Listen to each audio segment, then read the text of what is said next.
यदि आप अपने कंप्यूटर में कुछ कार्य कर रहे हैं और आपको विंडोज़ 10 ऑपरेटिंग सिस्टम कुछ नोटिफिकेशन देना चाहता है या कोई जानकारी देना चाहता है, तो ये जानकारी आपको बैनर्स के रूप में नोटिफिकेशन बार के रूप में मिलती हैं। जैसे कि यहाँ पे मैं अपना एक फ़ोन अटैच करता हूँ इस लैपटॉप के साथ।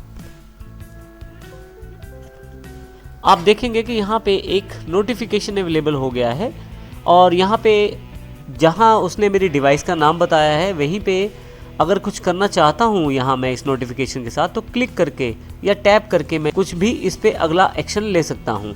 हालांकि इस नोटिफिकेशन को यहाँ से मैं क्लोज भी कर सकता हूँ इस एक्स या क्लोज बटन से। इस तरह से माइक्रोसॉफ्ट विंडोज 10 आपको काफ़ी सारी नोटिफिकेशन समय समय पर देता रहता है। ये नोटिफिकेशन आपके किसी नए ईमेल के आने पे, विंडोज़ के द्वारा किसी सिक्योरिटी अलर्ट के रूप में, फेसबुक की किसी नई पोस्ट के बारे में बताने के लिए या कैलेंडर के किसी रिमाइंडर की जानकारी देने के लिए भी अवेलेबल रहते हैं। इस तरह के सभी नोटिफिकेशन की जानकारी विंडोज़ 10 द्वारा एक खास जगह पर दी जाती है, उसका नाम है एक्शन सेंटर। माइक्रोसॉफ्ट विंडोज़ 10 में एक्शन सेंटर को एक फीचर की तरह से प्रयोग किया गया है। यदि आप यहाँ डेट के साथ नीचे की तरफ देखें लेफ्ट साइड पे, तो आपके पास एक्शन सेंटर का यहाँ पे आपको आइकॉन दिखाई देगा सिस्टम ट्रे के अंतर्गत। यदि मैं यहाँ इसको क्लिक करता हूँ तो देखिए यहाँ पे मेरे पास सभी तरह की नोटिफिकेशन अवेलेबल हो जाती हैं। ये एक्शन सेंटर वो जगह है जहाँ पे आपको नोटिफिकेशन के साथ साथ और भी जानकारी अवेलेबल रहती है। जैसा कि हमने देखा समय समय पर विंडोज़ आपको नोटिफिकेशन देता है, इन सभी नोटिफिकेशन की जानकारी यहाँ पे अवेलेबल रहती है एक्शन सेंटर के अंतर्गत। अब हम एक्शन सेंटर की बात करेंगे। एक्शन सेंटर एक बहुत ही इंपॉर्टेंट फीचर है विंडोज़ 10 के अंतर्गत। यह दो भागों में बांटा गया है।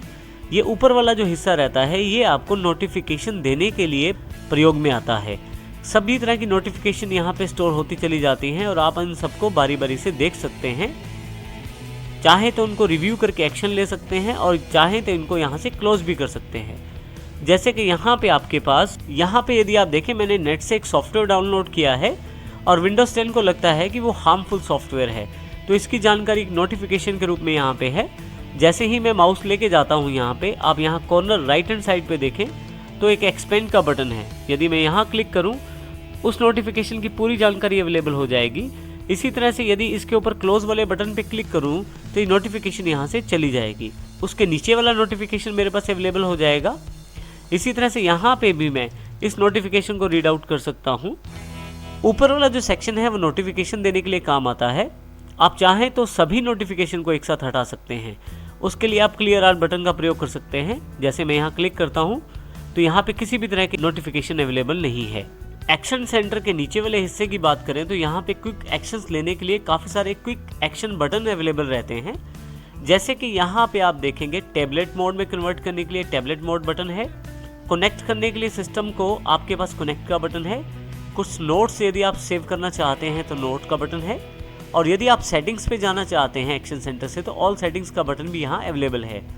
मुख्यतः यहाँ पे अभी आपको 4 बटन दिखाए गए हैं जो क्विक एक्शंस बटन्स हैं, परंतु यदि आप चाहें तो ये एक्सपेंड का बटन ऊपर है, आप यदि इस पर क्लिक करें तो बाकी जितने भी बटन आपके पास अवेलेबल हैं क्विक एक्शंस में वो भी दिखाई देंगे।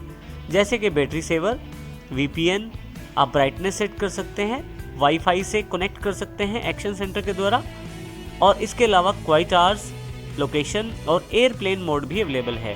यहाँ पे इन सभी क्विक एक्शन बटन का अलग अलग कार्य रहता है। मुख्यतः ये सभी एक्शन बटन्स आपको सेटिंग्स की ओर ले जाते हैं।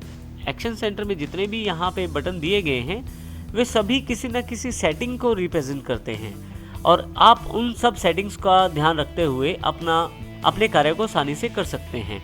जैसे कि यहाँ पे मैं ब्राइटनेस सेट करना चाहता हूँ तो जैसे ही मैं ब्राइटनेस पे क्लिक करता हूँ लैपटॉप का जो ब्राइटनेस लेवल है वो बढ़ जाएगा और फिर से वापस क्लिक करने पर कम हो जाएगा। इसी तरह से यदि मैं किसी सेटिंग्स को खोलना चाहता हूँ, किसी खास सेटिंग्स को खोलना चाहता हूँ तो वो भी डिसाइड कर सकता हूँ यहाँ से। जैसे VPN सेट करना चाहता हूँ तो जैसे ही मैं क्लिक करूँगा मेरे पास एक सेटिंग्स का विंडो खुल जाएगा और उसके अंतर्गत VPN की सेटिंग से रिलेटेड काफ़ी सारे ऑप्शन अवेलेबल हो जाएंगे। हालांकि अभी मैं इसे क्लोज कर देता हूँ।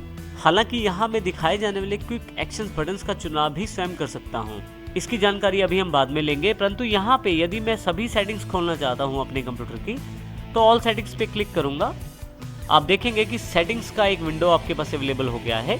इस सेटिंग्स विंडो से आप काफ़ी सारे सिस्टम एलिमेंट्स की सेटिंग कर सकते हैं, जैसे कि सिस्टम सेटिंग के अंतर्गत डिस्प्ले, नोटिफिकेशन, ऐप्स और पावर की सेटिंग की जा सकती है।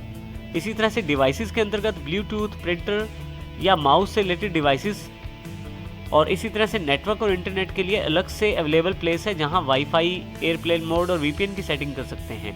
तो काफ़ी सारी सेटिंग्स अवेलेबल हैं यहाँ पे। अभी मैं यहाँ से इसे क्लोज कर देता हूँ और मैं फिर से एक्शन सेंटर खोल लेता हूँ। इसके साथ ही यदि मैं चाहता हूँ मुझे कोई भी नई नोटिफिकेशन ना दी जाए तो मैं क्वाइट आवर्स पे क्लिक कर सकता हूँ। जब आप इसे क्लिक कर देते हैं तो आपके पास किसी भी तरह की नोटिफिकेशन अवेलेबल नहीं होती। यदि आप दोबारा इसे क्लिक कर दें तो क्वाइट आवर्स डिसेबल हो जाएगा और आपके पास फिर से नोटिफिकेशन अवेलेबल होनी शुरू हो जाएंगी। इस तरह से आप माइक्रोसॉफ्ट अकाउंट से लॉगिन करके अपनी लोकेशन को भी इंटरनेट पे शेयर कर सकते हैं और अपने आसपास की जानकारियां आपको अपने कंप्यूटर पे ही प्राप्त हो जाती हैं। एक्शन सेंटर में दिखाई देने वाले क्विक एक्शंस आइकॉन्स को भी मैं चेंज कर सकता हूं। उसके लिए सबसे पहले मैं ऑल सेटिंग्स पे क्लिक करता हूं। ऑल सेटिंग्स पे क्लिक करते ही आपके पास सेटिंग्स के नाम से एक विंडो ओपन हो जाएगी। इसके बाद आप सिस्टम पे क्लिक करें, आपके पास काफ़ी सारे सेटिंग्स के ऑप्शन लेफ्ट साइड पे अवेलेबल हो जाएंगे। यहाँ से मैं नोटिफिकेशंस एंड एक्शंस को चुन लेता हूँ। आप यदि यहाँ राइट हैंड साइड पे ध्यान दें तो आपके पास क्विक एक्शंस बटन्स की जानकारी अवेलेबल हो गई है। यहाँ पे जो 4 डिफ़ॉल्ट बटन थे वो यहाँ दिखाई दे रहे हैं, जो आपके पास नीचे की तरफ सबसे पहले 4 आ रहे थे विदाउट एक्सपेंड किए हुए। आप यहाँ देखें, अगर मैं इसको क्लैप्स कर देता हूँ तो ये जो 4 बटन हैं ये यही बटन हैं, और अगर मैं इनको बदलना चाहता हूँ, इसके स्थान पे किसी दूसरे बटन को लगाना चाहता हूँ, तो मैं उस बटन को क्लिक करूँगा और यहाँ पे जो मैं दूसरा कोई बटन चाहता हूँ वो भी यहाँ लगा सकता हूँ। जैसे कि यहाँ पे मैं ब्राइटनेस लगाना चाहता हूँ, इसी तरह से दूसरा बटन है उसको भी चेंज करना चाहता हूँ, और यहाँ पे मैं नोट का बटन लगाना चाहता हूँ। तीसरा जो बटन कनेक्ट का था वहाँ से हटाकर मैं वाईफाई, और फोर्थ बटन मैं हटाना नहीं चाहता, ऑल सेटिंग्स का ही रखना चाहता हूँ। तो इस प्रकार से क्विक एक्शंस बटन को आप यहाँ से चेंज कर सकते हैं। सेटिंग्स विंडो को बंद करने के लिए आप यहाँ राइट हैंड साइड ऊपर की तरफ से क्लोज कर सकते हैं। अगली बार एक्शन सेंटर पे जाएंगे तो आपके पास देखिए जो नए बटन आपने चुने हैं वो चारों यहाँ अवेलेबल हैं। हालांकि एक्सपेंड करने पे आपको बाकी बटन भी यहाँ दिखाई देंगे, परंतु ये बटन आपके पास वही 4 क्विक एक्शंस हैं जो आपने वहाँ सेटअप किया है जिनका। इस एक्शन सेंटर की सेटिंग्स के लिए आप डायरेक्ट सेटिंग्स भी खोल सकते हैं। उसके लिए आप स्टार्ट पे जाएं, सेटिंग्स पे क्लिक कर दें और यहाँ से आप सिस्टम का चुनाव कर सकते हैं, जैसे अभी हमने थोड़ी देर पहले किया था। इसके अतिरिक्त आप यहाँ सर्च टेक्स्ट बॉक्स पर भी आप सेटिंग्स टाइप कर सकते हैं। आप देखेंगे कि यहाँ पे सेटिंग्स अवेलेबल हो गया है। यहाँ मैं क्लिक कर देता हूँ इसे, तो फिर से आप सेटिंग्स पे पहुँच जाते हैं। तो इस प्रकार आप किसी भी जगह से सेटिंग्स पे जाकर अपनी सेटिंग कर सकते हैं एक्शन सेंटर के रिगार्डिंग। तो इस प्रकार हम एक्शन सेंटर का प्रयोग कर सकते हैं नोटिफिकेशन पाने में और क्विक एक्शंस आइकन का प्रयोग करने के लिए।